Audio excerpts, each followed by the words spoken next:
রাজধানীর আভিজাত এলাকা গুলশান পুলিশ প্লাজার সামনে গুলিতে এক যুবক প্রাণ হারিয়েছেন।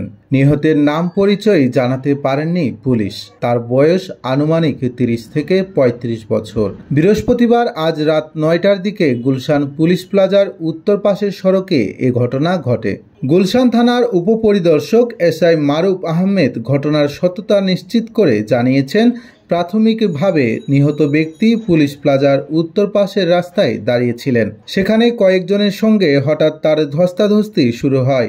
এক পর্যায়ে গুলি চালালে ওই ব্যক্তি সড়কের দিকে সরে যান। তারপরও তাকে লক্ষ্য করে গুলি চালিয়ে দুর্বৃত্তরা পালিয়ে যায়। এদিকে জানা যায়, পুলিশ প্লাজার সামনে দুর্বৃত্তরা ৫ রাউন্ড গুলি করে এবং ঘটনাস্থলে ওই তরুণ যুবক নিহত হন।